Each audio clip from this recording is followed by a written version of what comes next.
Hello everyone, and welcome to a game called Stillwater. I'm very excited to play this game. Let's read the description of this game, shall we? A woman arrives with a mysterious letter in hand addressed to her grandfather. Etched in crimson is a foreboding message, a warning, a promise made from a time forgotten. Private investigator Hugo Laurent and his assistant must solve this bizarre case before an old family's curse befalls them.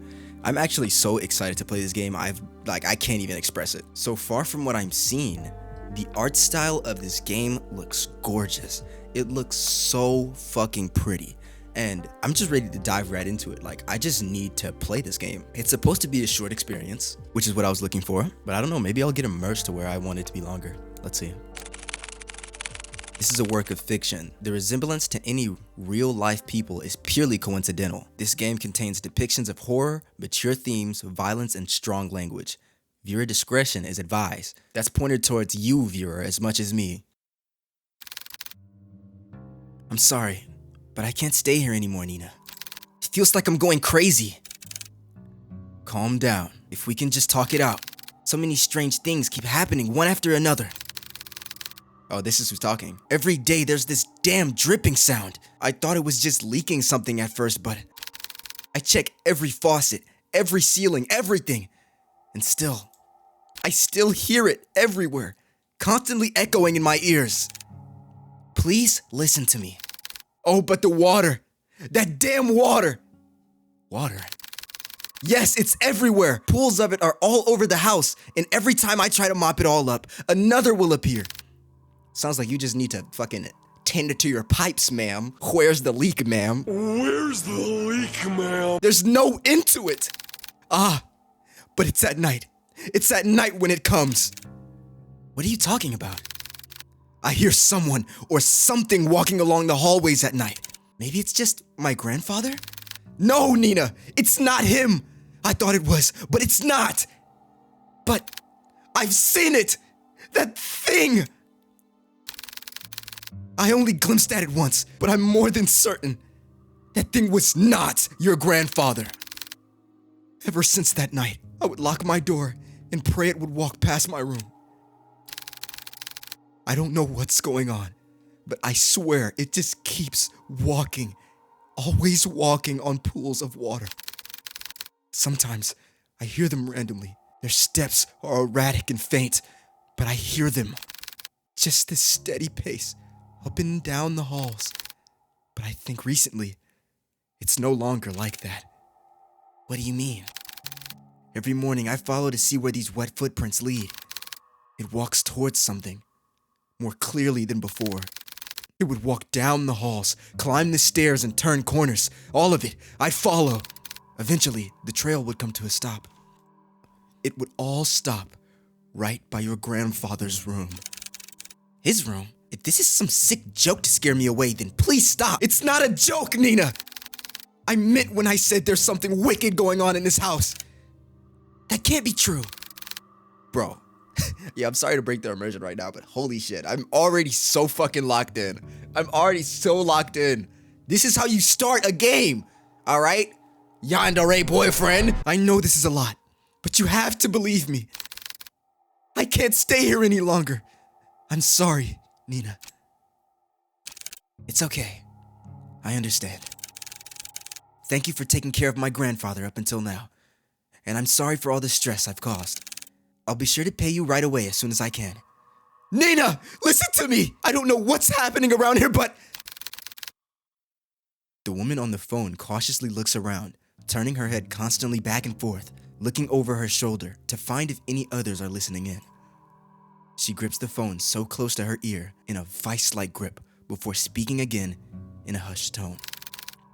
Something terrible is lurking in this house.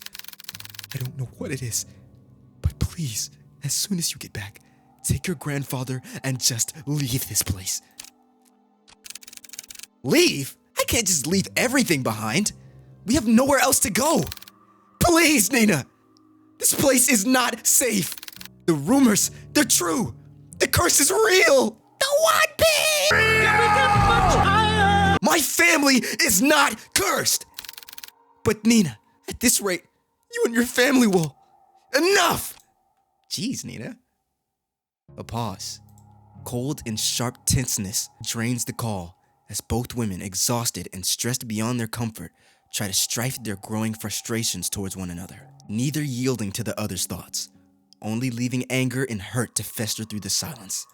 After what feels like a suffocating stillness, Nina finally sighs heavily and responds bluntly to the caretaker. Look, I don't know what you heard or saw, but I can't just leave things like this. Whoever or whatever they are, they will answer to me.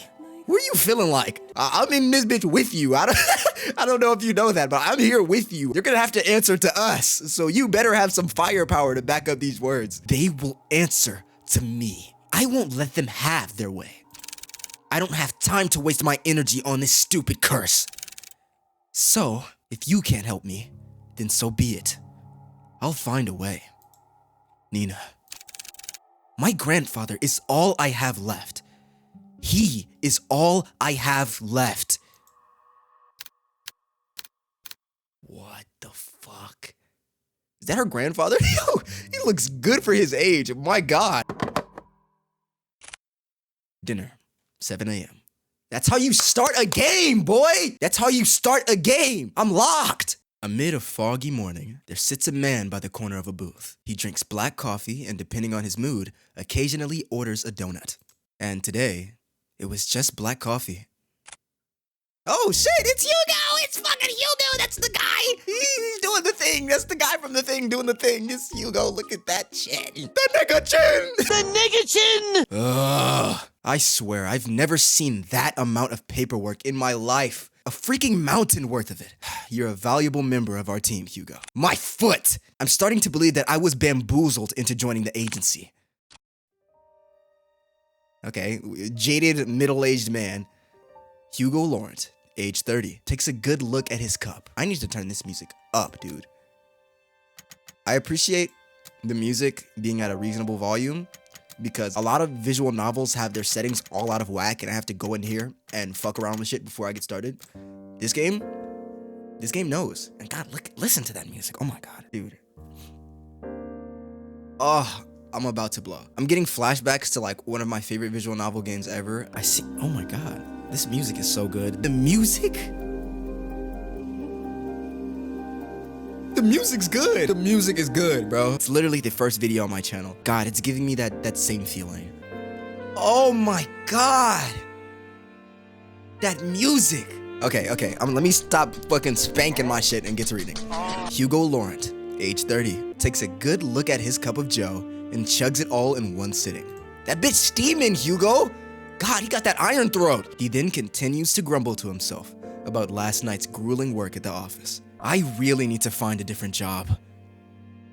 As he contemplates his poor life choices, he looks out towards the early mist. There was something inherently terrifying about the fog to him, how it engulfs everything and nothing. Even if it disappears, it always leaves behind traces, proof of it remaining. Even in a quaint little town like this, I can't even run from my fate, I guess. I'm still trying to figure out his voice. Because they said he's 30, but I really can't imagine him having a really deep voice. Hugo finally stares at the compiled newspaper clippings he put together, but mainly, all were past headlines of missing person cases. No matter how many times I see this, it's still just as hard to look at. Fixating case after case, he can't help but remind himself that there's a reason for all of this, an all too personal reason. Seeing strange things comes with a price. In the end, I'm the one doing this to myself. Sounds rough. That's rough, buddy. Mind if I join you, Kuya? Kuya. I enjoy this. Oh my God, this game's so good. Dude, it tells you how to pronounce the name. No visual novel has ever done that. This is so good. An annoyingly familiar voice interrupts his train of thought. He slowly looks up to see the one responsible, although reluctantly. Ooh, shit. Slow down, chocolate. You might melt. Good morning, Hugo. Hugo scowls and turns away from him. He then gathers the files and shoves it back into the binder. Meanwhile, he just scoots up a little bit. Meanwhile, the tall man takes this as an initiative and sits at the opposite end of the booth. He greets the waitress passing by and orders himself the hefty body breakfast special with an extra plate. As usual, The waitress is happy to oblige and goes back to the counter to relay his order. The man then looks back at Hugo. He sees the empty cup and the now jumbled newspaper clippings. All the while, Hugo is trying to ignore him. You really should eat something with that black coffee. Not ordering any donuts today? I'm fine, Noah. I'm just not in the mood today. Not even a little. No, no. There is a momentary silence between them before Noah disturbs it once more. Well, too bad for you. I ordered a big breakfast for the two of us. Two? As if the world could grace Noah with an even more perfect punchline. The food arrives. Why the hell did you order food for the two of us? Just eat what you want to eat. Don't worry about me. Wow. Mu Kang Masarup. Okay. Fucking chicken? Wow. Makang Masarup. Right, Hugo? Are you even listening to me? Come on. We both know that if you don't eat now, who knows when you will. And I'm not about to let you faint again. So open wide. Oh yeah.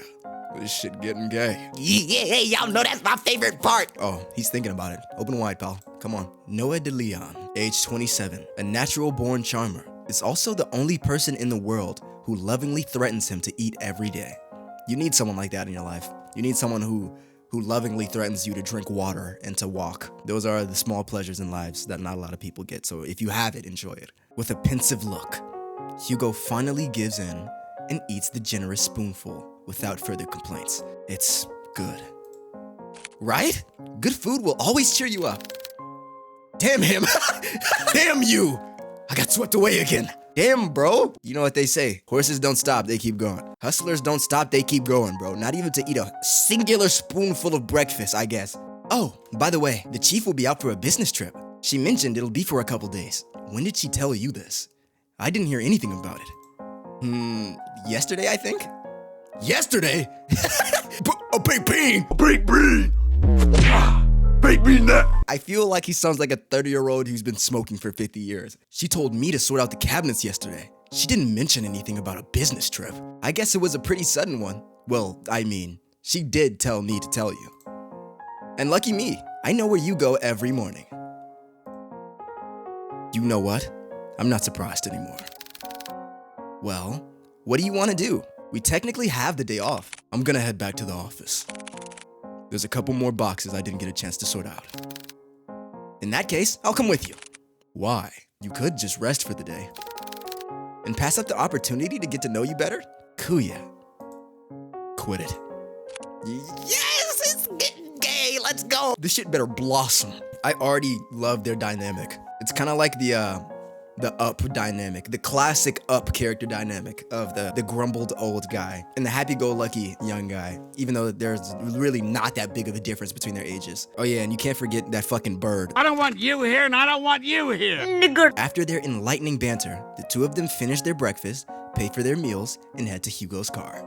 How did you get here? If you're riding in my car, how did you get here? God, this art is so good. This art's so good! Fuck! I can't take it no more! As soon as Noah opens the door to the passenger seat, he notices a bloodhound sleeping inside. Oh, look at him! He's so fucking ugly! He looks like my dog! The big dog stirs at the sound of the car opening and lazily stares at Noah.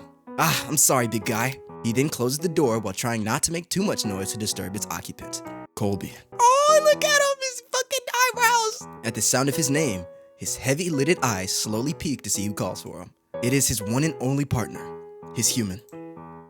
Oh, that's so cute! What the fuck? How much charm can one game have? As if finally realizing who he is or where he is, the old bloodhound stirs up from his sleep, pounces at Hugo, and proceeds to wag his tail uncontrollably. Good morning again, Colby. Had a nice nap? Colby, 8 years old. Oh, he's actually pretty young. I thought he would be way older than that. Colby, 8 years old, Hugo's most faithful and loving partner in crime, has the biggest tendency to just sleep all over the place. Noah, who is witnessing all of this from the back seat, chuckles to himself. He's amazed and slightly defeated at Hugo's sudden surge of energy. It doesn't matter how many times I try. When it comes to boosting up his mood, no one can beat Colby. That's so cute. Dude, I know the story's gonna get so dark. I'm enjoying this. This is the calm before the storm. Agency, 750. The three headed back to the office. The space was just the same as Hugo left it. A decent, organized mess. To his credit, For the amount of boxes he painstakingly went through, he believes he did a fair job, albeit it could have been better. Wow, you really outdid yourself, Hugo. It looks less crowded. Ah, shut it, will you? Straight back to being him. Yo, he kind of looked like... He kind of looked like two kids in a trench coat going to the movies. I think it's just the belt doing that to him, though. God, man. Do you have the entire half of the trench tucked in? Jesus. Dude, just if you're gonna wear a trench, just let it hang, dude. You don't have to tuck in that much of the trench. Just wear a work jacket at that point. Jesus, Hugo. I said I was gonna get to it. Hey. Thanks, boy. Before Hugo could continue to give deserved head pats, a woman standing timidly, peering outside from the storefront. She looks a bit frantic and even more restless with her disheveled and ill-filled clothes, drawing emphasis to her already too visible petite frame. The woman tries to grasp the door handle several times, but stops before she could touch it. Her brows furrow, agitated and distressed about something, so much to the point it's preventing her from just simply reaching out for help. However, when she finally makes eye contact with Hugo, she immediately rushes in. Oh my God! She's gorgeous! I'm so sorry. Is this Nina? I know that the clothes sign is up, but I saw you come in and Are you alright, miss? I need your help. My grandfather, You are Nina! Before she could continue explaining, Noah swiftly cuts in front of Hugo and intervenes, in all too practiced manner. It's okay, miss. We'll hear what you have to say.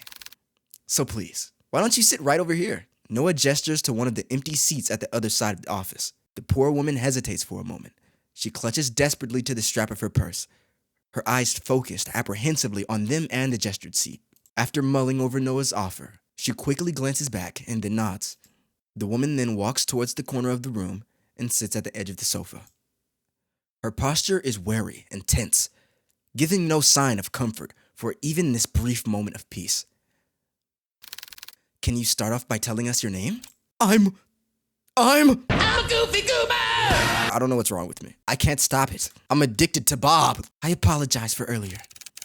I'm usually a bit more composed than this, but I guess I'm failing at that too. My name is Nina Mortimer. Hello, Miss Nina. My name is Noah DeLeon. I'm one of the assistants here. That big guy next to you is our other lovely assistant, Colby. And the one brooding over there in the corner is the private investigator, Hugo Lawrence. I'm not brooding, I'm just tired. And our chief is away on business, but I think we can still accommodate you. So how can we help, Miss Nina? For just a moment, Nina appears to be more lax, more hopeful, maybe even relieved from this warm welcome. Yeah, I saw her face light up when Leon introduced himself. That was an amazing detail. Like, I caught that. That adds so much. However, she once again tenses up. The guilt and shame rushes back to her, visible by the creases on her brow as she once again realizes why she's here. I need help watching over my grandfather tonight. Tonight? Yes, I know this is a strange request, but my hands are tied on this. It has to be tonight. I'm sorry, Miss Nina, but I don't quite understand. Is your grandfather in any danger? I think someone's trying to take him away. Oh shit. Take him? Miss Nina, I think you should contact the police right away. They're far more equipped to handling this kind of situation. No, they're not. Oh shit. No, they're not. I've tried requesting their help, but they've given me the same answer verbatim for weeks now. They would send someone out to watch over the manor for the entire day, but by the end of their routine, they will always report back nothing as usual. They saw no one else leaving or arriving at the house other than me and the caretaker. And despite telling them all in detail about the letters and all the strange things happening, there's nothing they can do about it, but just sit around until it escalates even more. Yeah, that is actually like a genuine problem of the justice system, which is that police really can't take any action until a crime has already occurred. There is certain circumstances with, if they're given 14 mountains of evidence, that someone is going to hurt someone, then they could put them in custody or even jail for maybe a year or two.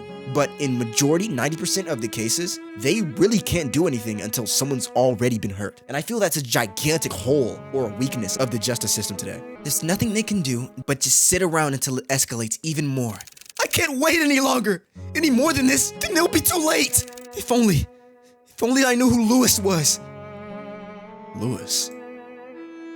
She let out a gasp. Her hand shot out to cover her mouth, realizing she'd said too much so carelessly. She tries to avert her gaze, but Hugo stares persistent at her. Miss Nina, who's Lewis? Are they the ones causing all of this? Once more, she contemplates, her brows knit closely together as she bites her lips nervously. It's as if the words she wanted to say have suddenly died out, too heavy to even utter. A mistake she can't take back. Before the silence stretches any further, Noah speaks to Nina with a gentle and reassuring tone. Miss Nina, I know it's scary, all of the things you've mentioned to us so far. No one should ever have to experience this, especially by themselves. And I assure you, we'll listen to all of it. I promise. Wild and manic eyes search deeply at them, trying desperately to discern any doubt or mistrust on their faces. However, all she sees are people who are willing to give their time to simply listen to her, to actually help her. From this alone, Nina looks to the side where her purse is and opens it. Tucked inside one of the pockets, she takes out a single slightly crumpled envelope with a pigmented red wax seal pressed in the middle.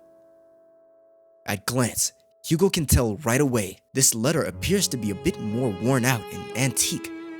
And yet, despite its delicate form, it remains well preserved, well kept.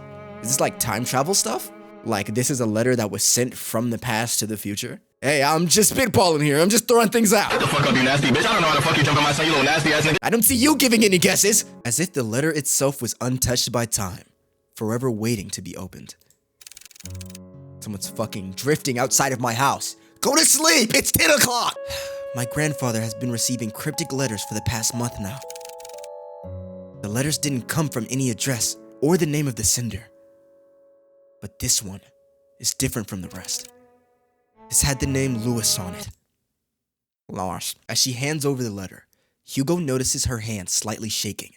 Nina is still avoiding his gaze, but he knows she's trying in earnest. Oh my god, what the fuck? But before he can reach out his hand, he senses it. A faint shift in the room, unnoticeable to others, but all too glaringly clear to him. There's something very wrong about this letter.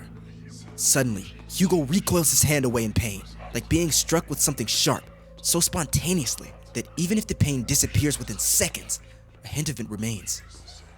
Something so small, akin to a prick from a rose's thorn, or more like a paper cut. Are you alright? I'm sorry, I didn't mean to hurt you. No, I'm fine, Miss Mortimer. It's not your fault. It's not your fault. Hugo stares squarely at the cut. A thin red line starts to form slowly by the top of his index finger, trailing down and stopping just above the first crease. A red so clearly visible, it's taunting. That doesn't look like a normal paper cut to me.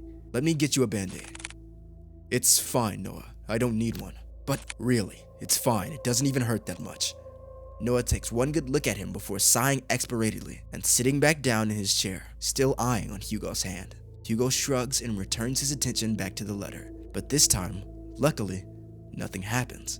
That's so weird. I feel like lest the letter is possessed, I'm trying to figure out what that means. No one gets a paper cut from an envelope, okay? No one gets a fucking paper cut from an envelope. An entity cut him, right? We can agree on that. Nope. For it to reach all the way out here with just a letter alone is truly Oh, he knows! He knows! For it to reach all the way out here with just a letter alone is truly terrifying. Yeah, he knows. What?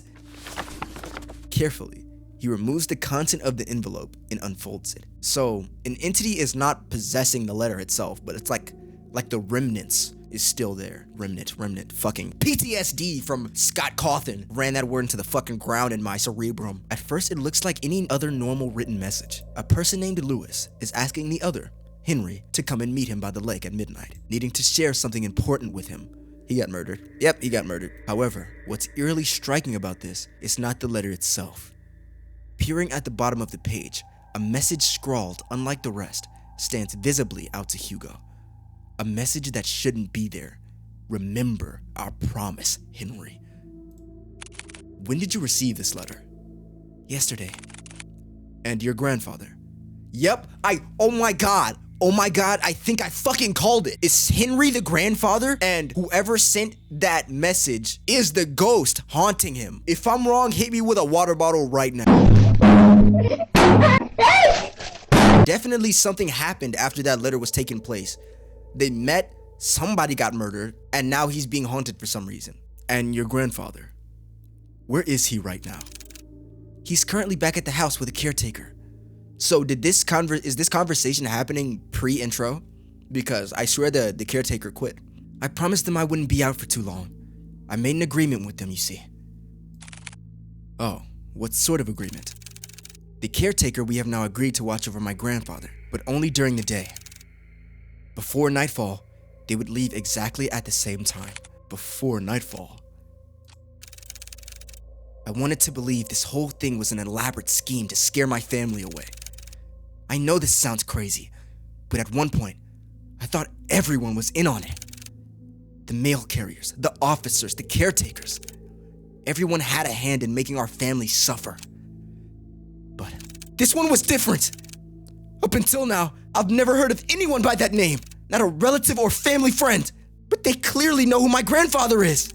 If I don't do something about this, I'll lose him too. Just by uttering the words alone, Nina begins to break down.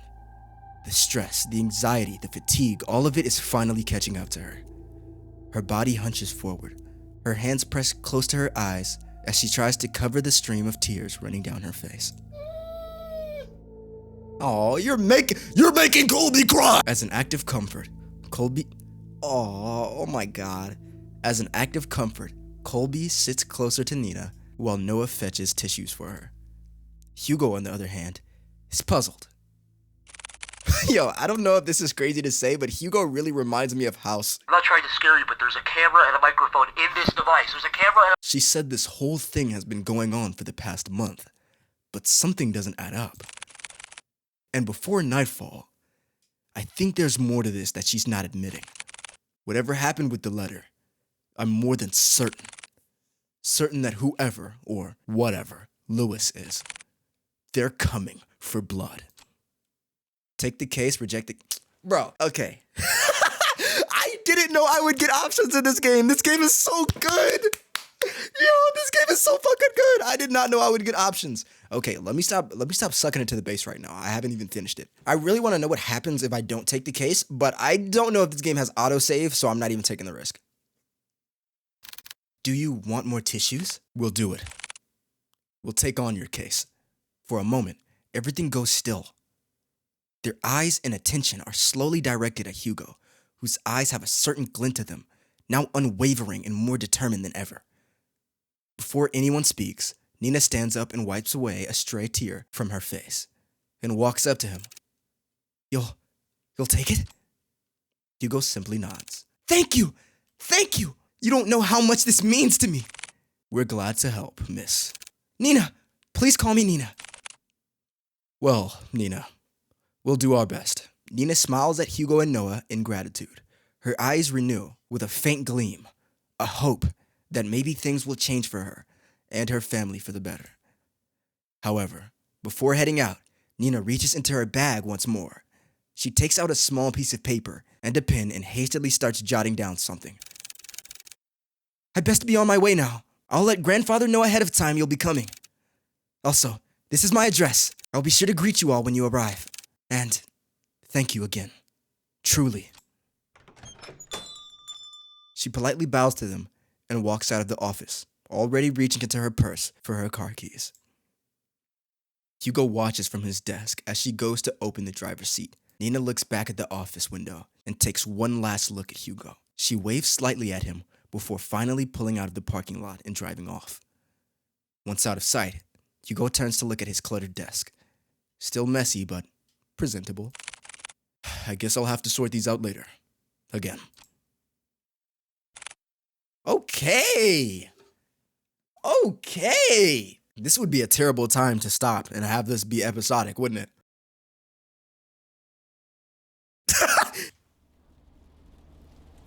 From the outgoing downpour to the quiet hums of the car, they sit in silence, still miles off their destination. Hugo constantly checks the rearview mirror to see any passing cars, but it was only them on the road. Noah, who usually chats his ear off by now, leans quietly against the car door as he looks out to the passing streetlights, reserved and distant. He hasn't said a word to Hugo since they left the office. Hey, you're a lot quieter than usual. What's wrong? What a surprise. Have you been looking at me, Kyuya? No, you idiot. You usually just talk a lot. That's all. So, you miss me talking? Dude, they're gonna go through a traumatic event, and then they're gonna kiss. I'm putting my money on it, and if they do, I'm blowing my brain smooth off. Just say it. Do you believe her story? What? Given all the things she's told us, do you think she's telling the truth? Yes, I believe her. Or at least, I believe she hasn't lied to us. But you know, I can't shake this feeling that she's hiding something, like she left out certain details on purpose. Also, why does she have to travel this far out for a private eye?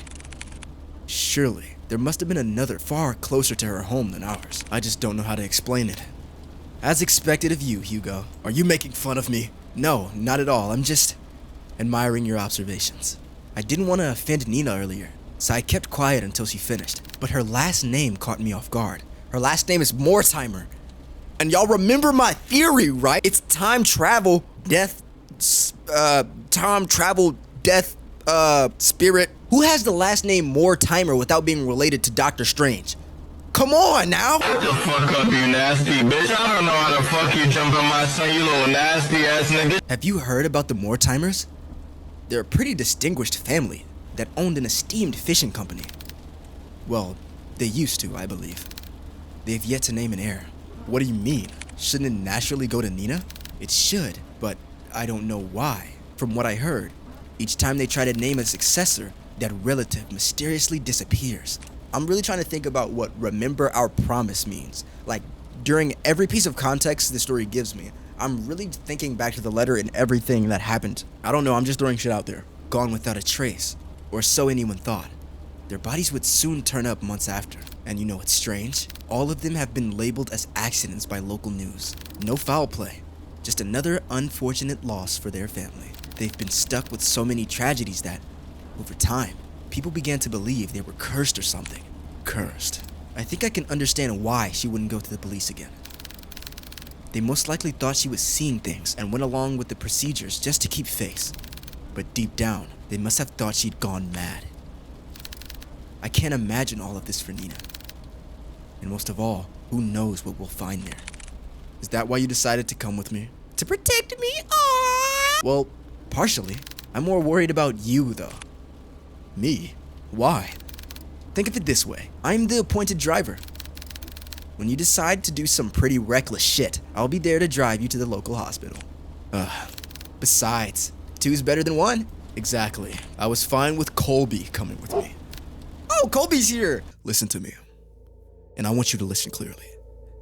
If anything happens to Colby in this game, I will be going on a rampage. And I mean it. And when I say rampage, I mean hog wild. I'm doing shit that you've only seen the Hulk do to Loki. I'm pulling up to the dev's office and unleashing a box of 100,000 mine turtles. Hello! Oh. Well, have you heard that 3's better than 2? Oh! Mortimer Estate, 6 p.m. Damn, it's this dark at 6? Fucking daylight savings, I guess. Passing through countless dirt roads and steep cliffs, the estate can finally be seen beyond the evergreen. Nestled away from prying eyes, it stands tall, magnificent, and classic.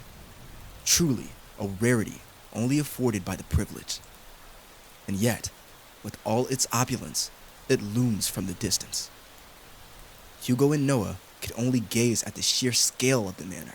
Its grand stature topples easily over the dozens of houses they drove past. Wow, look at the size of it. I could never imagine seeing a house like this in person. It's almost too surreal. Come on, she's waiting for us. Whoa. Immediately after exiting the driver's seat, a sudden sharp pain weighs heavy on Hugo's chest. Grasping tightly at his coat, he begins to grasp for air. His vision hazes as he leans close to the car, trying desperately to ground himself. Like a fish drawn out of the sea, he desperately heaves. The air in his lungs escaping too quickly burns as he feels his throat start to strain, drawing tighter the more he breathes. But this pain pales in comparison to a feeling far more excruciating. Is it the house? No, something far more sinister. He feels it. Something is watching him. A piercing gaze fixed on him, like leering at a bug and waiting to strike. We'll be together soon, Henry. What the hell? Damn it! Already? I need to hurry, or else... Hey, are you alright? Noah calls out to him, snapping him out of his fixated trance. Okay, so this isn't the first time this has happened. I don't think these people are paranormal investigators. I thought they were just investigators, but I'm guessing they are paranormal investigators. This isn't the first time they've mentioned this happening to him, like aside from the letter. They did mention him briefly passing out when they were eating the waffles, with his innate ability to just sense when an entity is there. This must be one of the stronger entities they faced, considering he wasn't really scared at all by the letter. But this is the fastest he's almost passed out. That means we up against some big shit. Colby nudges his head against Hugo, whining with concern over his partner's well-being. Keep Hugo in the car, I swear to God. Do not bring him inside that devil house, that fucking Luigi's mansion behind you. Did you hear that just now? Hear what? That voice! It was so close to my ear, Is everything alright? Oh, I'm fine. Don't mind me. I'm just a bit wounded from the trip, that's all. I'd be happy to make you tea at the very least. If it's no trouble. No, not at all. It's the least I can do. Once again, this subtle unease from Nina surfaces. But before Hugo could get a chance to look further into it, she walked off towards the front porch without saying another word. Are you sure you're alright? You sounded like you were choking earlier. I said I'm fine. Besides, we're already here. We can't turn back now. Listen to me. I think you should... Noah abruptly cuts his lecture short as he notices Nina stopping by the front door. She stands by the door silently, contemplating something. It's just like before, but this time, she seems even more anxious. Whatever unease she tried to mask earlier became more apparent the minute they walked closer to the front door. I haven't been quite honest with you, Detective.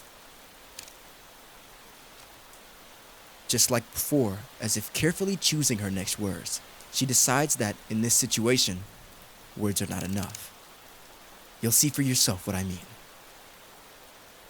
And with that, Nina enters the house, leaving the three to follow behind. Hugo is about to enter through the foyer when he feels a tug on his arm. Don't forget what I told you. If something happens, let me know right away. You'll be the first to know. And with that, Noah releases his grip on Hugo. They proceed to head in, not knowing what awaits beyond the door.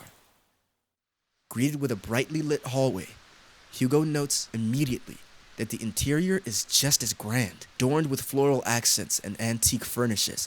The house itself exudes the word excellence, a classic and rustic charm, with the walls and floorings made from the finest wood. Hugo couldn't help but gape when he... Pause. Hugo couldn't help but gape when he walked in. I'm already losing my voice. Please excuse that I sound like I'm whispering or that my voices sound too similar. Like, I'm losing my voice. This happens every time I record. We do not care. However, he notices something more distinct in the splendor. Behind the seemingly perfect veneer, an unsettling air wreathes throughout the house, leaving no room for doubt that the inside is far more terrifying than the outside. Please, come this way. Bracing themselves, they enter the dimly lit drawing room. At first glance, Hugo could not discern the silhouette situated at the far corner. Only the sparse lighting of the window pierces through a fraction of the room's darkness. However, as they approach closer to the silhouette, Hugo now understands the reason for all of Nina's unsettling vagueness. Grandfather? We have guests. Oh my God. Your grandfather looks 20. Sitting on the armchair is a very young man, not much older than Hugo or Noah. He's dressed modestly and shares none of the imposing presence of the manor. No, rather such luxury does not even remotely reflect on the man before them at all. Okay, theories with Yasuke real quick.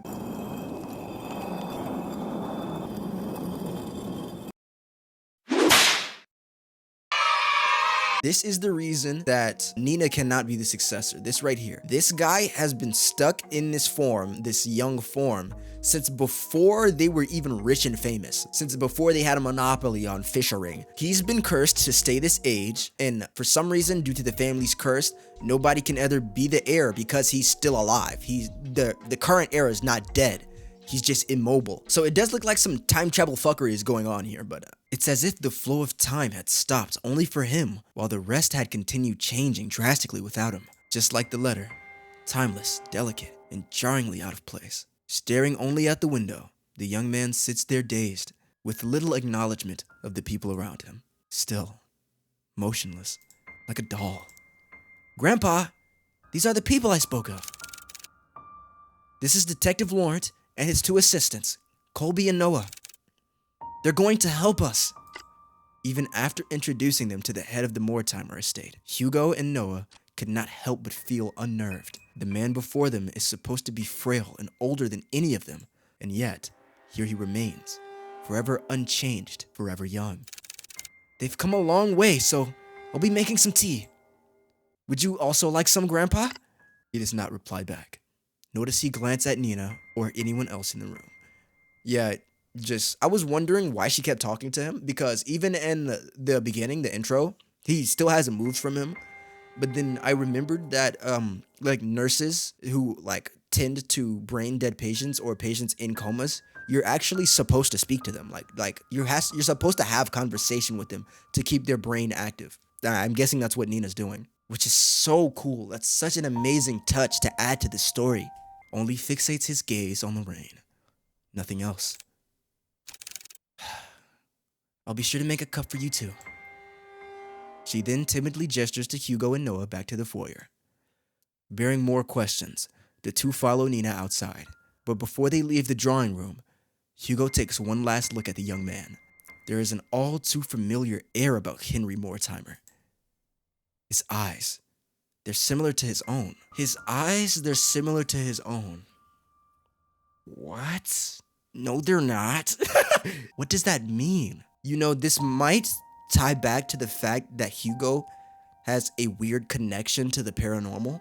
We've never seen Hugo's eyes go green like this. For all we know, we have no clue what the green eyes could mean. This could mean that he's a vessel for an entity. This could mean that he's paralyzed in some time capsule trap. Considering that, my only theory is that this means that Hugo has a similar connection to the paranormal that Henry does, in that maybe, if I'm correct that Henry could be a vessel, that means that Hugo might be able to be possessed too. Whatever he must be longing for, Hugo knows it will never end well. Nina, that man. Yes, he's my grandfather, the one I asked you to watch over. I know this is hard to believe, but Nina draws something out of her pocket. Whoa. It's an old picture of a handsome man with slicked back hair, wearing the finest of suits. The gentleman in the picture has a different air to him, one of wealth and power, none of which reflects at the current Henry Mortimer. It's almost as if looking at 2 different people. This isn't much to go by, but believe me, they are the same person. Then why does he look so young? It happened a few nights ago. I was on my way to get a cup of water when I heard a loud thud coming from my grandfather's room. I was worried that something fell over, so I went to go check on him. When I opened the door, I found him collapsed on the ground. I rushed over to help him, but when I did, he looked so different. He wore the same clothes that my grandpa wore that night. And his face, I recognized his face. He looked younger. So many things were rushing through my head at that moment, and yet, I knew he felt familiar to me. I know it sounds bizarre the more I talk about it, but that's what happened. That was also the same night I found that letter. It was next to him, already opened. So maybe I was wrong. Maybe it was like he made a deal with like some demon when he was younger to become rich and pristine, and now like his time has come and the demon's like, remember our promise? Wait, that makes a lot more sense now that I'm really putting it together. Maybe Henry made a deal to become esteemed and powerful, and the deal was like, yo, at one time I'm gonna come get you and you're gonna be young again and you're gonna be my vessel. That would make sense that when she found her, she also found the letter at the same time that says, remember our deal. It was next to him, already opened. I'm sorry again for all of this. No matter who I went to, they all either said something was wrong with me or my family. With everything going on, maybe they're right. The pools of water, the letters, Lewis, and now this. I completely forgot about the pools of water. Maybe that has something to do with the meeting when I said that that letter when they met. Okay. Another theory with Yasuke. I just can't keep my fucking mouth shut. So I'm thinking that there was a letter, meet me here. They went to a lake or something, Lewis and Henry. Maybe Lewis was like the successor before Henry. In Henry, you know how like princes killed the king to become king? Maybe Henry made a deal with some sort of demon, and to do so, he had to kill Lewis, which in the lake, maybe he drowned Lewis in the lake, arcane style, and that was like his sacrifice to this demon.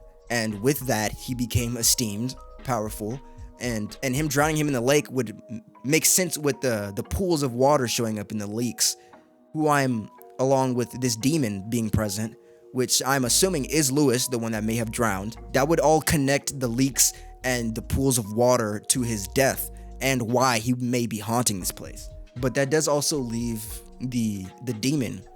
What deal would have been made? Because Henry could have just killed Lewis without making a deal to the devil. You know what I'm saying? But who knows? I don't know. Maybe if I just read the fucking story, they'll tell me. Can't stop theorizing. It's in my blood. Rat did this to me. The pools of water, the letters, Lewis, and now this. I've been ignoring the signs for years, blindly hoping things could get better if I try finding solutions on my own. But that's not enough anymore. Maybe my family really is cursed. No, they're not. Curses aren't real. Detective? I think we can easily get too involved in believing that sort of thing exists. In truth, the ones who fixate on it make it their reality. Rumors, doubts, lies. All those things are what they want to become real. Deep-rooted emotions like that can't possibly be healed or fixed right away.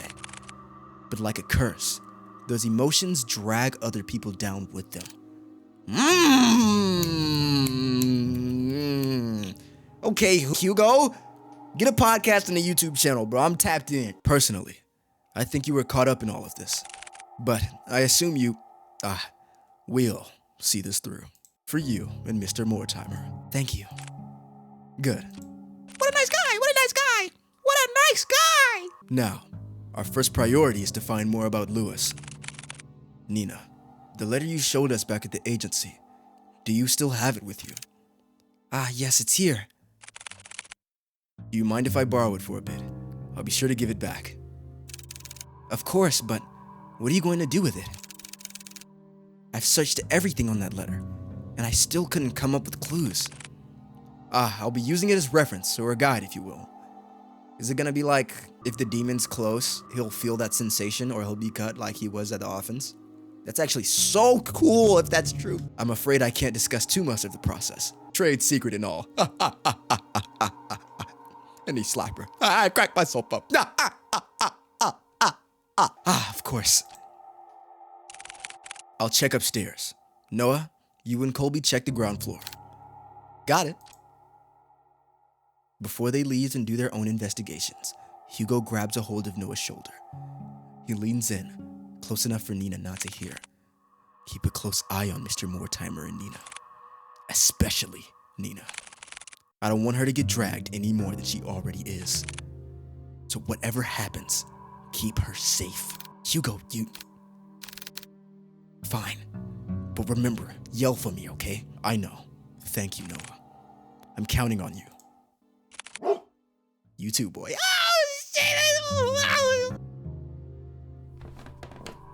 With a final nod at them, Hugo then goes towards the staircase and heads upstairs. Noah stares for a moment longer at Hugo's back, before he disappears into the first floor. He then turns to look at Colby. Well, it's time we get to work. Right, Colby? Hell yeah. Investigation. Yo. Oh my God, is this gameplay? Is this actually gameplay? I'm going to lose my mind. The objective is to look around the area for objects to proceed the story. Use the arrow keys. Oh my God. It's fucking gameplay. This is game of the year. This is game of the year. Whoa, calm down, Jamal. Use the arrows or the arrow keys to move to a different area. Outlines will appear on clickable objects. On the top right is the hint button.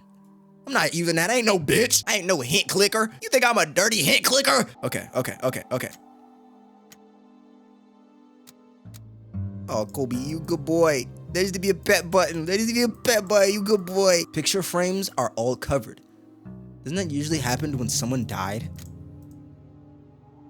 A large bookshelf stands close to the entryway. It contains a couple of photo albums and a few phone books. Okay, plants. A delicate arrangement of violets and white roses. They seem to be fresh and fairly new. That's Nina replacing them. Phone. An old...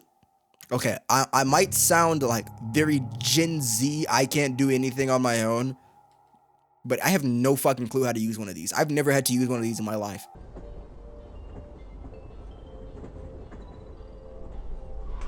Are you fucking dumb? I was really only conscious during the flip phone era. An old rotary dial phone. It looks like it's still in good use. Hell yeah, it does.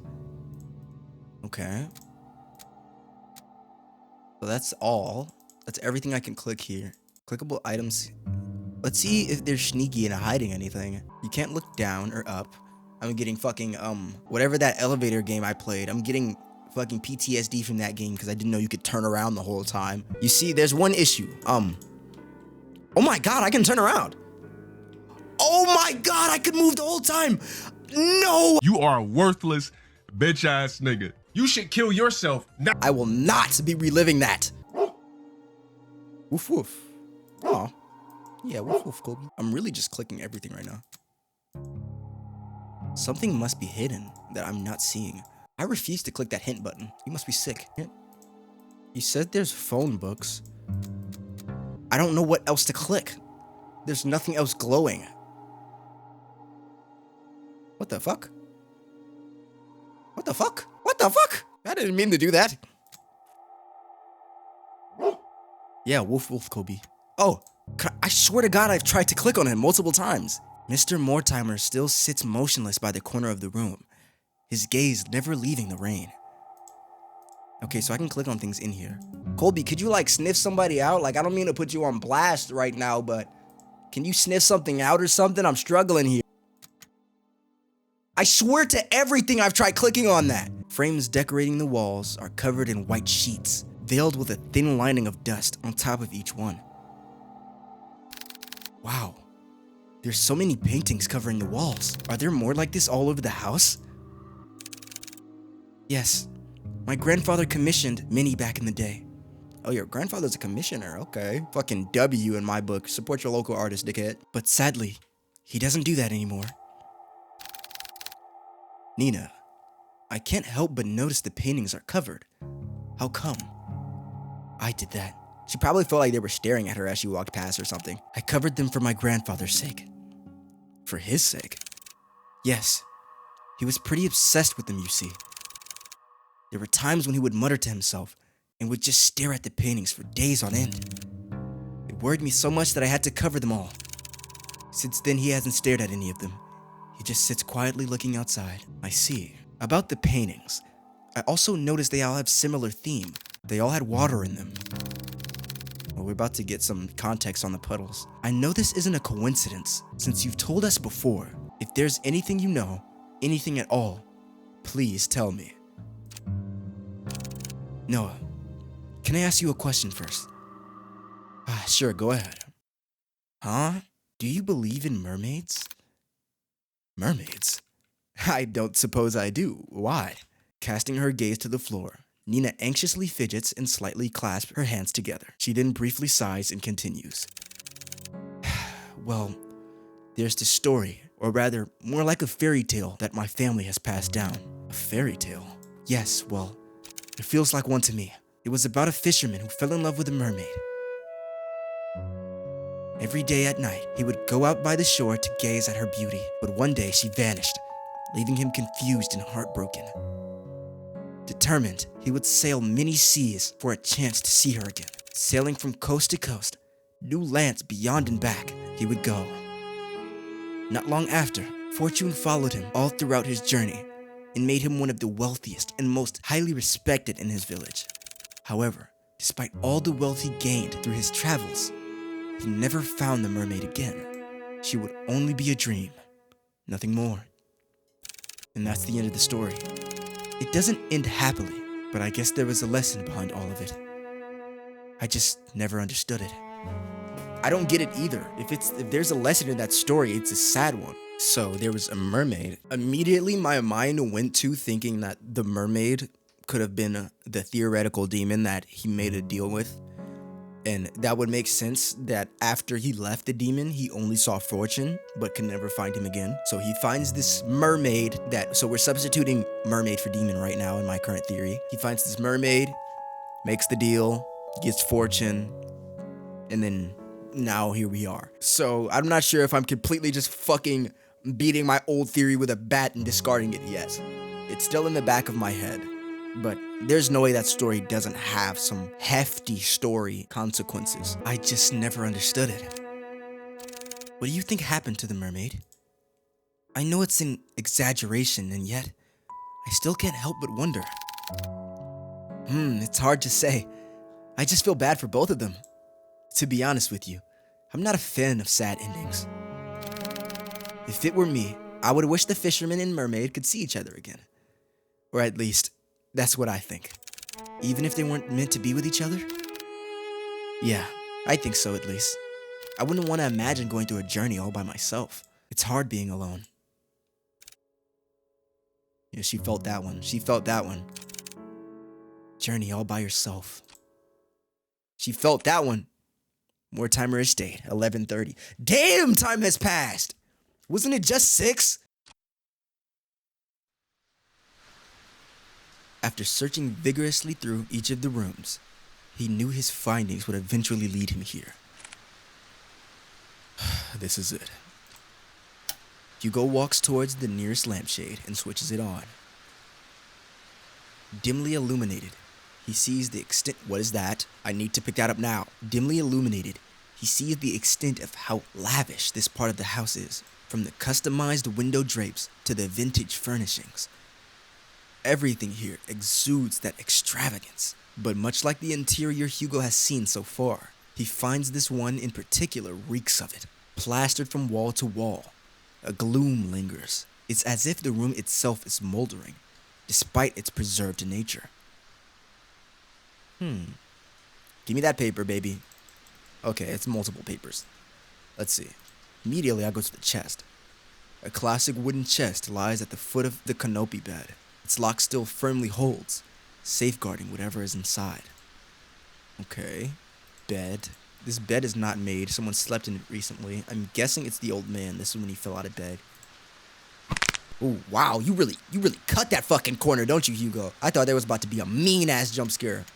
Oh yeah, papers, baby. Let's go. Scattered pieces of paper, all forgotten, lie waiting on the cold floor. Heavily etched markings are found scrawled all over the papers. Heavily etched markings. What do they say? Aww, an old photo. This is definitely Nina and her grandpa before the curse set in, I guess. An old photo of a lost time. A sweet summertime memory of a little girl with her beloved grandfather. That's so sad. A leather-bound journal rests on the edge of the table. Its pages are torn out so haphazardly that the binding itself is starting to fall out.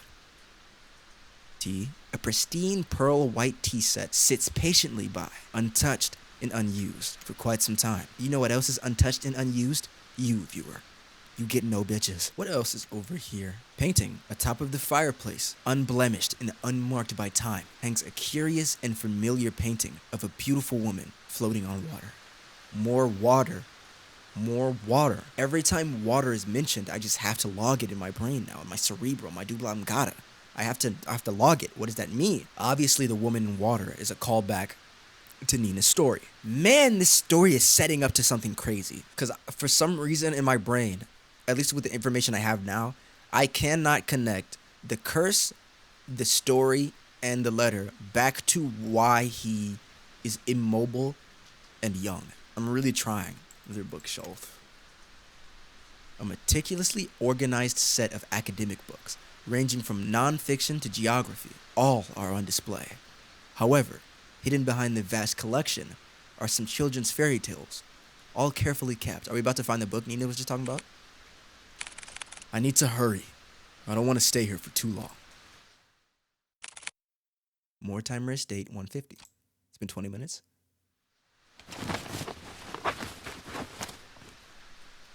He searches and searches, and still there's no sign of Lewis. To Hugo, even if there's a fragment, a singular thread to that person, to their real selves, he could find them. But there's nothing. Not one thing pertaining to him. It's as if the thought of Lewis barely exists at all. Like he's a demon. Like he's an entity or a mermaid that disappeared. What's going on? I clearly sensed that presence before, but it's gone again. Damn it, I wish I had more time. No, calm down. It has to be here. Whip out that letter, boy. Put it to the sky. I just need to focus. He ponders again, retracing every step and every little detail, hoping that he overlooked something. Yet all he knows is that the one tangible thing that connects him, that tethers so closely to this place, and most of all to Henry, is the letter. Words of promise, of love, all delicately etched on a page, but tainted with a powerful and dark emotion that has been festering for too long. Tainted. From the very start of all of this, Hugo believed that whoever Lewis was, they were the ones responsible. He thought that he could find them and convince them to stop their haunting for good, to bring them peace and to move on. However, that isn't the case anymore. The unnatural force that binds everyone so closely together in this family is not the cause of an angry spirit. No, it's something far more devious than that. As he takes the letter out from the envelope, he notices a change within, bearing no foreboding thread at the bottom of the page. It looks just like a regular letter, or rather, what it once was, a sad and tragic love.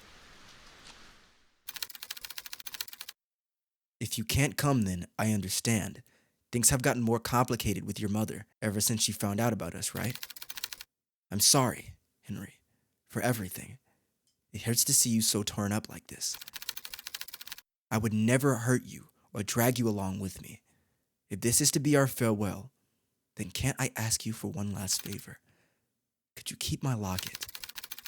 I know this is selfish of me, but I'd like for you to have it. I'd be happy to know that it's safe with you. My heart will forever be yours, Henry. With love always, Lewis. Okay, so Lewis is a love interest. So obviously Lewis and the mermaid are connected. Locket. Okay, I'm a man. I can admit this. I'm lost. My theories have all clashed and none of them are related. I'm lost as fuck. I'm blank-faced right now.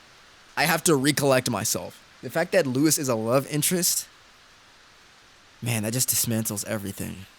Fuck. Let me think. I don't know.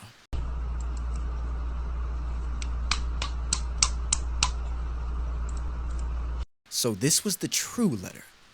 A small warmth emanates beneath the paper, wrapping closely around his fingers, quiet and soothing. The fragment Hugo was searching for. Lewis, I'm sorry. You were also a victim in all this too. Please, if you can hear me, I need your help. Without warning, the sound of a click can be heard across the bedroom, as if something unlocked itself. The chest! Hugo turns, his head toward... Yo, that's so cool! That's so fucking cool! That's so fucking cool! Dude, I'm screaming in my house. It's currently 12, and my parents are sleeping. I'm sorry, devs. You're making me do this. If I get yelled at, it's gonna be your fault for making a cool-ass game. Fuck you, matter of fact. Hugo turns his head towards the sound and sees the chest. Unlike the other furniture, its dark and rustic features have not been maintained well. Left to rot on its own. Oh shit. Suddenly he stops at the sound of a voice. A sweet voice whispering to him, beckoning him towards the fireplace. Come here, my dear, sweet boy. Go to the painting, don't go to the painting. Please tell me there's autosaves, first of all. Second of all, so far, that voice that has been speaking to us throughout the game, that voice is not Lewis. That voice belongs to whoever is haunting the house right now. That red text. And also, the second that red text was gone from the letter, we actually got to read the full letter untainted. So obviously, whoever's speaking to us is trying to get us to go to that fireplace. But it's not Lewis. They're not trying to help. Lewis did what they could and opened the chest. That is not Lewis wanting us to go to that painting. I'm not going. No, stay focused, Hugo. I won't let it get to me. Preparing himself. Dude, that situation was so beautifully crafted to make you think that Lewis was the one that wanted you to go to the fireplace. I love that sequence so much. Preparing himself, he heads towards the chest and opens it. Inside, scrambled together, are bunches of notebooks and small trinkets. Hugo continues to rummage through when he stumbles across an old newspaper article. A young man found dead by the lake. Was that young man Lewis? An unidentified young man was found on the morning of 3 days prior to his death, according to police. Ruled as a suicide, police have claimed that the troubled youth drowned himself. This certainly is a tragic loss, and unfortunate events indeed. So, I'm assuming the person who just drowned himself was Lewis, and maybe he drowned himself considering he couldn't be with Henry, because I'm guessing during the time period, homosexual relationships were just frowned upon, and Henry's mother wouldn't, obviously giving Henry's stature, him being the head of this huge thing, Henry's mother obviously wouldn't let that happen, because if that got out to the public, blah, blah, blah, blah, right? This is so tragic. No claims of his body has been made yet. Lewis. By the corner of Hugo's eye, he spots a bright glint buried beneath the clutter. He reaches for it. The locket. Is that Lewis? A locket of brilliant gold shines unblemished, retaining a timeless luster. We have to show that to Henry. Inside it safeguards a picture of a young man with glasses, smiling brightly. This must be the locket that he was talking about. It's so pretty. I'm surprised it still shines like this. And this picture. Did he put this there? No, it might have been Henry. But why would he store it away like this? What should I do? Take the locket. Take the fucking locket, dude. I should probably hold on to this for now. Take it to him. Please. Lewis? A gentle but distant plea echoes in Hugo's heart. A forgotten ache of yearning and regret grips him deeply. Feelings not of his own heart start to rise like small ripples in a pond, wanting to be found again and remembered. Don't worry, I'll bring it to him. I'll make sure of it. Hugo is about to put everything back into the chest when he feels a wet and cold sensation crawling up his leg. What? Water! A pool of water relentlessly spreads across the floor, already seeping into the chest. Damn it, no! Suddenly the light shut off. A scream is heard, followed by a myriad of shouts. Hugo is about to call out to Noah, but stops at the sight of pale feet before him. Dude. Holy shit. So who is this? We just heard Lewis speak to me, and obviously it wasn't in the red text, so I was correct. There's something else.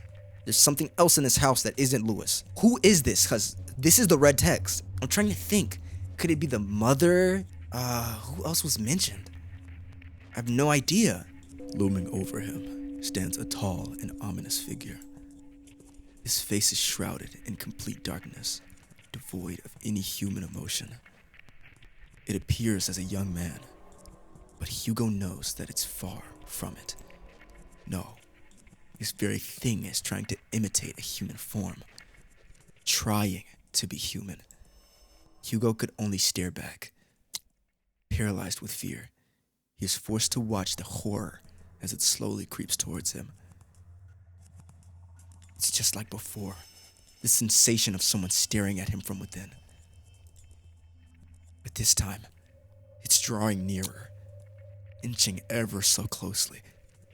The words to call out to Colby or Noah fail to reach out. Lodged in his throat, he struggles in pain. With his breathing shallow, he tries to force his body to move. And then it stops, looking down at Hugo, filled with nothing but malice and contempt as it speaks. Holy shit. Don't get in my way. What the fuck? Oh my god, that was insane. Dude, I have no clue. Who is that? Like, all of my theories of who it may be or what it may be, they're gone. It's gone. Maybe there's a mysterious third-party love interest that felt betrayed because of Henry and Lewis's love. I have no fucking clue. I have no idea. It says it was imitating human form, trying to be human, which kind of connects to my other theory that now that the curse has taken hold, whatever Henry agreed to, the promise, is now that he is maybe becoming a vessel for this thing. And it's imitate that kind of connects back to the it wanting to be human. But why? Who are you? What is your connection to the story? Because you're not the mermaid, right? You're not the mermaid. The mermaid was referring to Lewis. What else hints have we gotten? I have no idea. I actually have no idea. All of a sudden, the door to the bedroom slams shut and the entity disappears. The tension from his body finally releases its agonizing grip, and he grasps desperately for air. His vision blurs and his breathing is haggard. He staggered towards the door. You know what? I just had a crazy theory. I was just thinking about the water and how that may connect to Lewis haunting this place. I was thinking, why would Lewis try and just put water all over this place? Like, considering his death in the water, it would make sense, but only if he was a vengeful spirit. I'm now thinking that this entity may have killed Lewis, and that Lewis's death was not actually a suicide. That would make sense, because the water only appears with the entity, not with Lewis. So I think this, whatever this is, whoever this is, drowned Lewis. They somehow died themselves. But how does that connect to the promise? Oh my god, that fucking promise. It's literally just destroying all of my theories. His vision blurs and his breathing is haggard. He staggers towards the door. He yanks at the handle several times, but it's slightly jammed. Fuck! Noah! Colby! To his dismay, he's only greeted with silence at the other end of the door. Damn it! From a distance, he faintly hears the sounds of Colby's relentless barking, and it gets further away from the house. What? Further away from the house? Hugo rushes towards the window. He tries to pry it open, but just like the door, a heavy force prevents him from doing so. Like being underwater, his movements slow and drawn out, as if being dragged down by that thing. Fuck this! Frantically looking around the room, he spots a nearby chair. Without a moment sooner, Hugo grabs the chair and strikes the window. Bit by bit, the window cracks, getting larger with each blow, splitting off smaller pieces. What the hell is this thing made of? Still trying to catch his breath, he musters all the strength he has left for a final blow. Damn you! Just break already! Clearing out the remaining glass shards, Hugo peers his head out to see any railing he can grab hold of. However, he discovers instead that the wall adjacent is covered in ivy. Despite how heavy the rain has drastically become, he reaches out for it, grabbing a handful of the vines. Carefully, he climbs out the window gripping tightly and making sure he doesn't lose his footing. Yet to his luck, the patch of veins he clutches starts to tear away from the wall. Out of desperation, he struggles to find his grip on another, but fails when his hands slip out of reach. Shit! Oh shit! Clamoring wildly as he loses grip on the ivy, he crashes and lands down on a thicket of bushes. Air forced out of him, he heaves uncontrollably, trying to even out his breath. But even that is laborious. An immense pain spreads across not only his back, but his entire body. God, I'm getting too old for this. Although his body screams out in pain, he forces himself up. There's still time. I can do this. I have to do this. With staggering feet and haggard breath, he makes his way to the place where it all started, to the lake, where this tragedy starts and ends. Lake. Why not take Noah and Colby with you? Well, I guess they still, have the task of watching Nina. I still wonder what they meant, because they put that text in there for a reason. What do you mean Colby's barks were getting further and further away? My immediate thought was that the entity had immediately moved from us downstairs to them and was drawing them away so that I would have a harder time escaping the room, but I have no idea. Finally, entering throughout the park, Hugo calls out to Colby and Noah. Colby! Noah! Where are you? He hears faintly the sounds of barking and echoes of people yelling in the distance. He rushes towards the echoes, guiding him through the downpour. With his heart racing and blood rushing to his head, he finds his way to the lake. Drawing closer, he sees Nina giving chase to her grandfather. Unfortunately, she doesn't get too far as Noah stops her. Grandpa! Grandpa, stop! Let go of me! My grandpa, No, Nina! It's dangerous. You'll get hurt too! I don't care! I don't want to lose anyone anymore! It's at that instant, Hugo trudges against the water, pursuing Nina instead.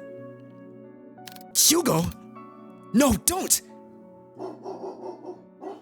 Please falls deaf to his ears. Not even the whines and worried cries of his partner would make him turn back. Determined, he forges ahead.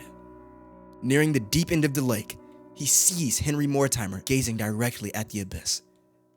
He looks even more frail and disheveled than before.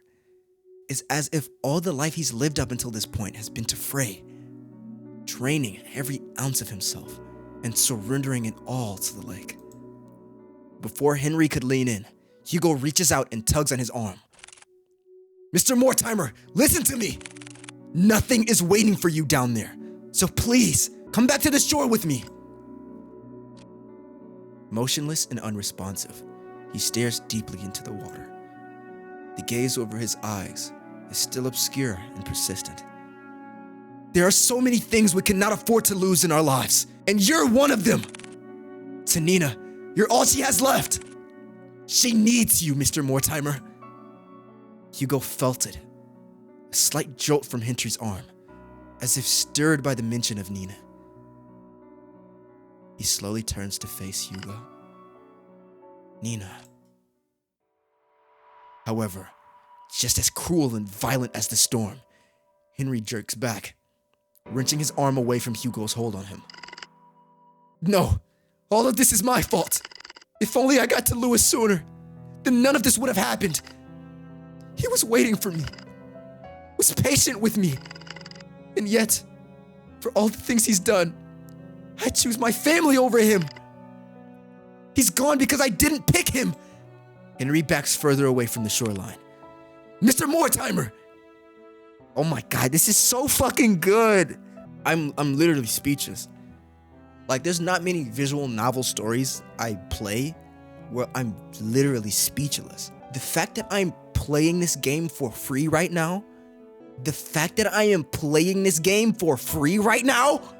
his manic eyes never straying away from Hugo as he keeps his distance from him. Lewis, I'm sorry. I was the one who dragged you into this. You deserve so much more.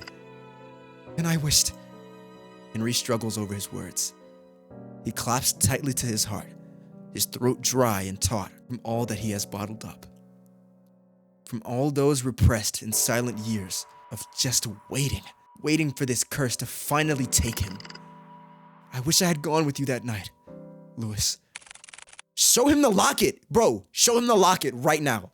Sir, even if you still covet that wish, it wouldn't resolve anything. Not for you or Lewis.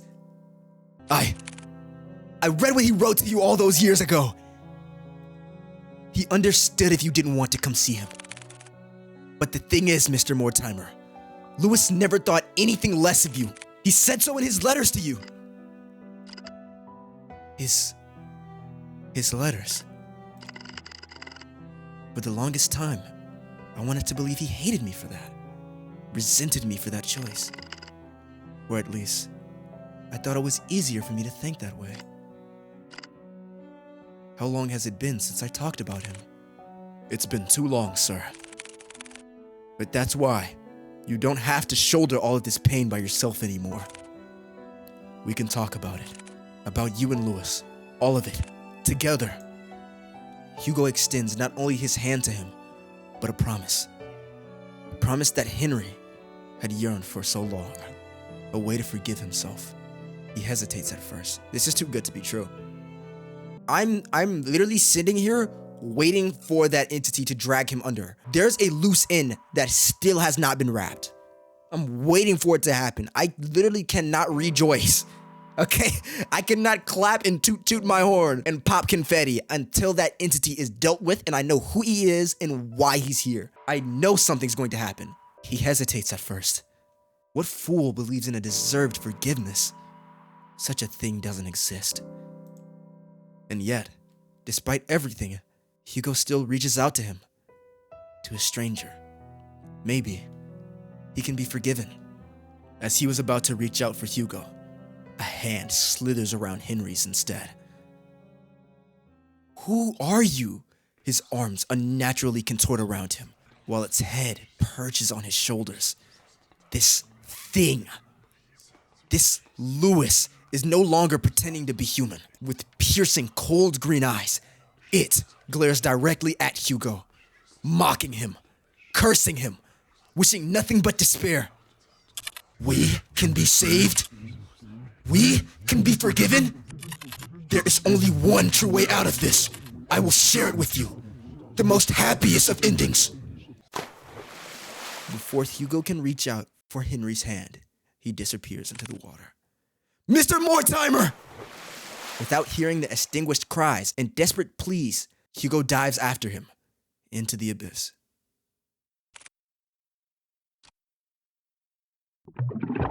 Plunging into icy waters, Hugo feels shock running rampant throughout his body.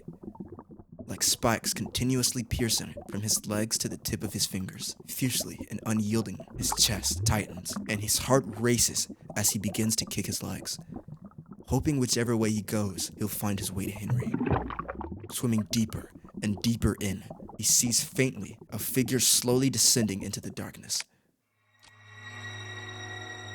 As he finally gets closer to Henry, long snake-like arms stretch across the void and grab Hugo's neck, violently squeezing all the air out from him. He tries desperately to reach his hands away. But with each struggle, Hugo's movements begin to weigh heavier and heavier. Lewis. Where are you, Lewis? It's looking for Lewis? Digging deep into his coat's pocket, he grasped tightly in his hand the locket that Henry kept and had long forgotten. Holding it out as it shines ever so brightly in the dark. Ah, there you are. It releases its grip on Hugo and instead reaches out for the locket. Taking his chance, he drops the chain and kicks with all his might to grab Henry's arm. With his heart and body screaming in pain, he swims desperately to the surface. Almost there! I just have to! As the light from the surface begins to blur, Hugo makes one last attempt to reach for it. With his limbs worn out and his energy spent, this is all he can do. Before he loses his consciousness, he notices a figure swimming towards them, getting closer and closer. And then, everything fades to black. Drifting along with what feels like an endless sea, Hugo courses through wave after wave, not knowing where he's going, or caring for that matter. All he knows is that he's very, very tired. How long has it been since he's had a good night's rest? It's been too long. Maybe I should take that rest now. I'd like that so much. I agree that you deserve it, but not here. I'm sorry for startling you. I just wanted to see you one last time before I go. I swear to God, if Noah jumped in to save me and he is now going to die instead of me, I'm going to lose my mind. Lewis, you've done so much for me and Henry. I can't thank you enough. No worries. I want to thank you too for watching over me. And also, I want to apologize for my remarks before. I really thought I had the strings figured out once I found you, but you know how that turned out for me. It's all right, really. After all this time, I didn't think anyone could hear me. Especially Henry. Lewis. I was worried about him for a long time.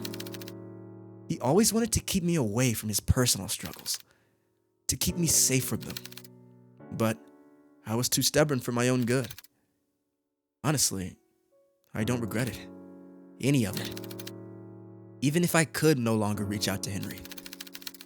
Fate weaved its thread back to you, our tangent, connecting us once more to this very moment. And for that, I'm forever grateful to you, Hugo. You're welcome, Lewis. From a far-off distance, Hugo hears a voice crying out to him, beckoning for him to return.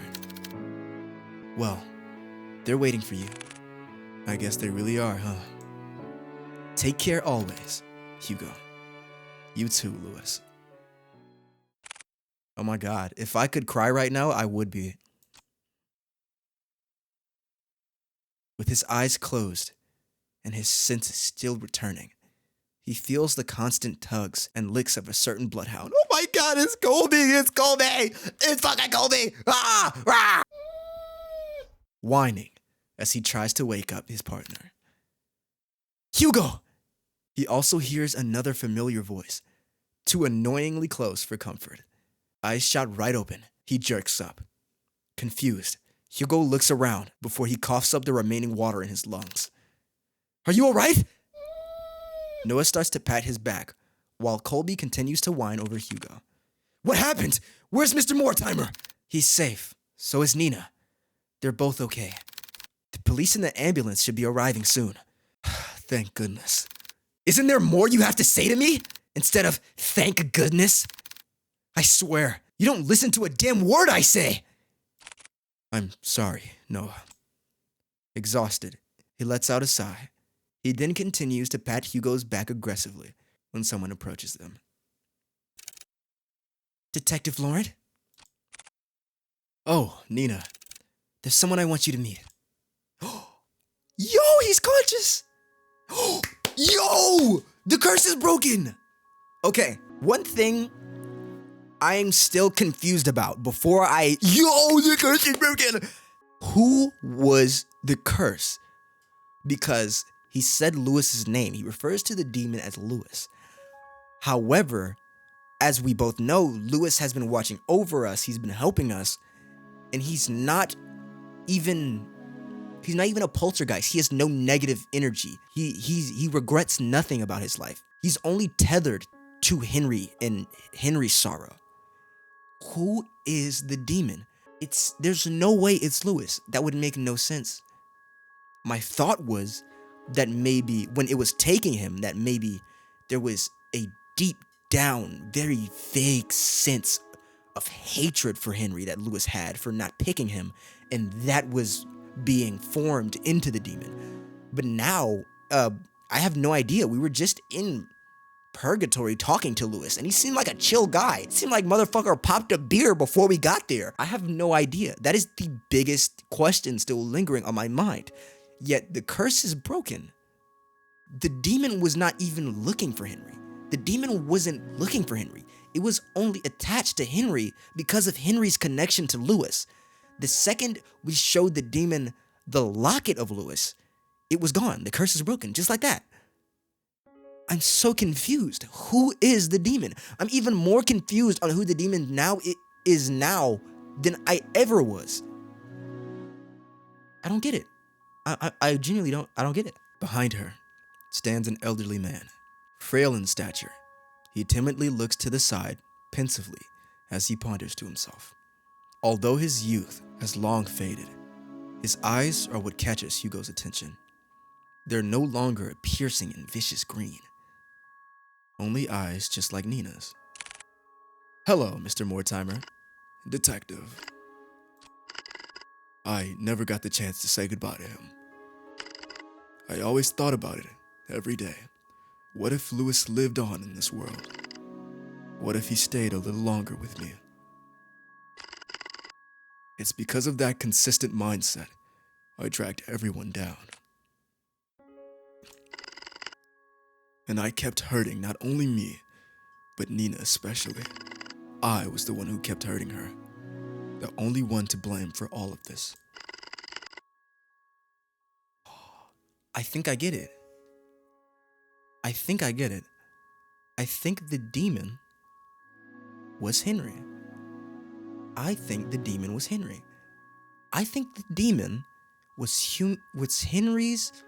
Oh my God, that would make so much sense. Oh my God, I have to flip something. I literally have to flip something. I have to flip something right now. Wait, I'm gonna flip my trash can. It's full, I'm still gonna flip it. Henry was his own demon. It makes so much sense. I get it now. It makes so much sense. Henry was his own demon. Oh my God, that makes so much sense. Wait a second, but it doesn't make sense though. I was thinking that Henry might be his own demon because Lewis had no animosity, right? And the demon only left when it found Lewis, which is what he's been longing for this whole time. That still doesn't make sense. The promise, don't forget your promise. What does that mean? And I was thinking that he would only manifest it because of his regrets of not picking Lewis. And he manifested this kind of demon that just haunted everything. But that wouldn't make sense because our first encounter with the demon, it said, don't get in my way. But we weren't in its way because we were trying to find Lewis as well. So I don't know. I'm lost again. Like the second I thought I had it, I'm lost again. I don't know. Who is the demon? But you, someone that I've never met, still went out of your way to save me. Not knowing my burdens or my faults. Thank you. Hugo reaches out to Henry and smiles brightly at him. It's my pleasure, sir. But before he lets go, Henry tugs at Hugo's hands one last time. I hope that someday you too will overcome it. I hope that someday you too will... Oh, wait. Is that why he has this connection to the paranormal? Is that in this universe why you are connected to the paranormal? If you have some sort of faults or intense regrets or ties to someone who's passed, you kind of get that connection? That makes sense. That makes so much sense. That makes a lot of sense. I love that. I love that. I love that. I love it. He too holds a similar weight to Henry, and that's why he has this connection. Okay, that explains that. That's very nice. I love that explanation. That's cute. That's very cute. The next day. Well, good morning, Hugo. You're bright and early. Morning.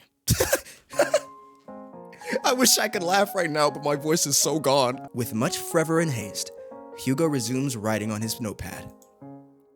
Although by closer inspection, he looks like he's going to combust any minute.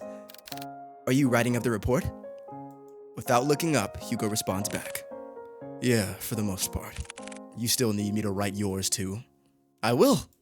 But since I haven't had breakfast yet, and I don't like eating by myself.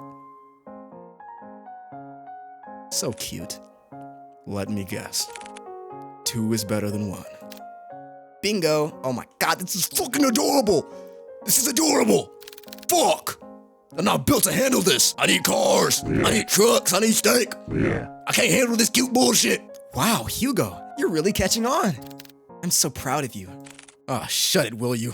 I think the longer I've actually done Hugo's voice, the deeper it's gotten. I swear to God, I started this by saying I thought he had a high voice. The more I know him, like, the deeper his voice sounds. I swear, if only I hadn't fallen off from the goddamn window, maybe my report would have been shorter. Before Noah could even begin to cut the bacon. Cut the bacon? Bitch, if you don't eat that shit raw? He pauses at the mention of Hugo's report. Oh yeah, by the way, mind telling me what happened to the Mortimer's window? Oh shit, we did break that.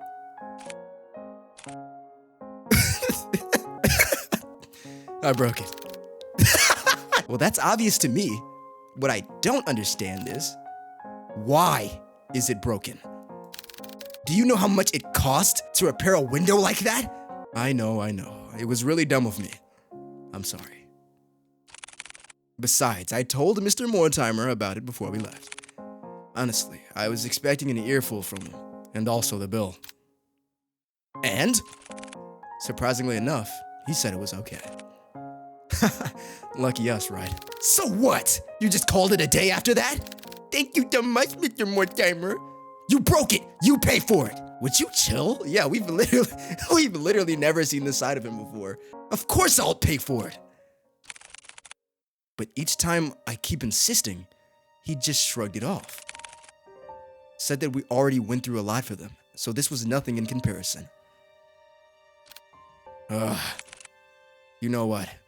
He's right. After all that we went through, we deserve at least a nap. But before he could walk away, he stops and sees a familiar person walking in the storefront. Is it Nina? Carrying something with her. Good morning, you two.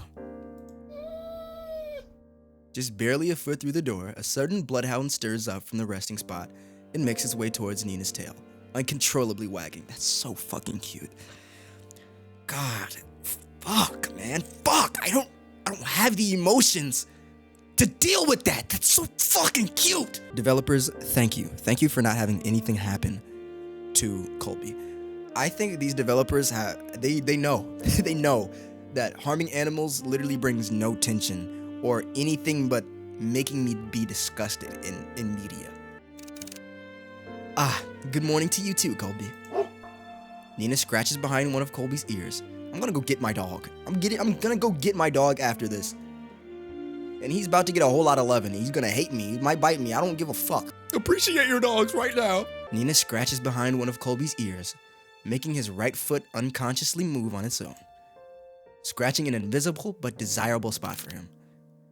Good morning, Miss Nina. Morning. What brings you here this time around? Is everything all right with your grandfather?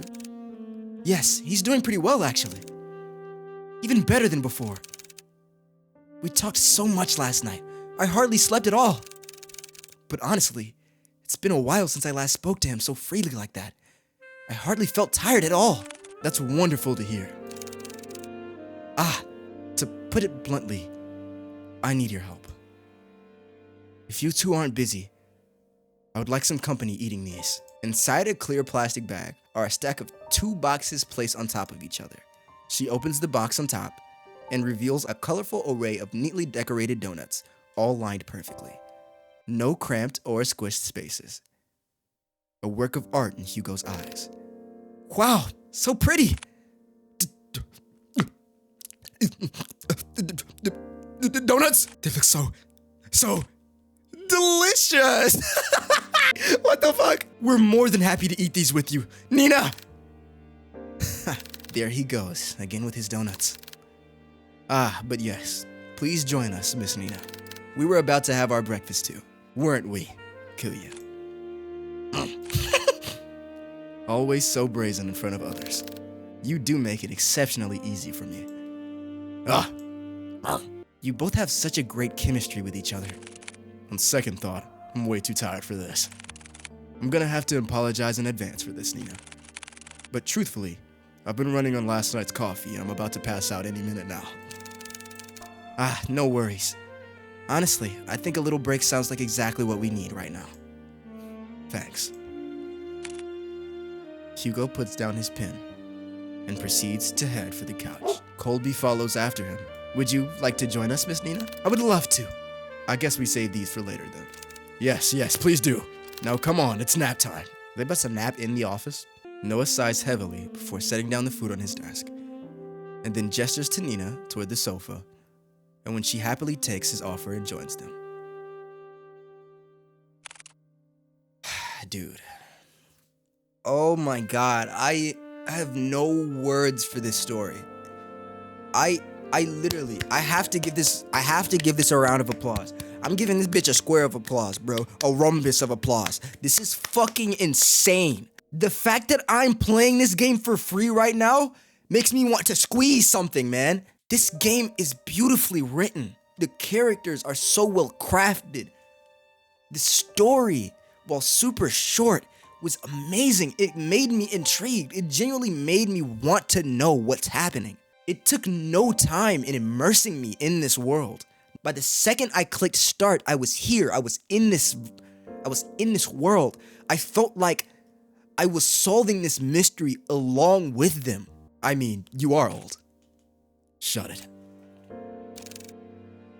This is really nice. Oh, good boy, Colby. Come here. Look at him. Look at him. Nina quietly coos at him and begins to scratch at the back of Colby's ears once more. They should adopt her. I don't know how old she is. I need fan art of them two being her adoptive parents. I need it stat. I'm not fucking with you. I need it right now on my desk. Hugo leans a little closer to Noah, his voice above a whisper, but close enough for Noah to only hear him. You know, I'm glad that you came along yesterday. Oh, what's this? Are you getting chummy with me right now? Call it chummy or whatever, but I really mean it. If you hadn't saved us back there. Look, I told you before. I'll be there whenever you get yourself into reckless shit. Besides, didn't you say this was nap time? Get some rest. You deserve it. You too. Oh my god. This is beautiful. This is actually beautiful. A calming silence fills the room as they bask under the morning glow. No big parties or celebrations. Just each other's company and sharing the small reward. A small and warm comfort. Wow. Good end. Case closed. I'm actually so astounded.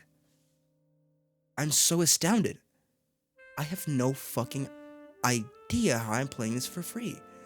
I'm so astounded. My mind is blown. My mind is genuinely blown that I just played this game.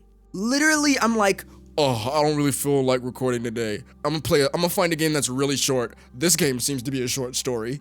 And I just accidentally play the best visual novel I've ever fucking played in my life. What the fuck? This story is immaculate.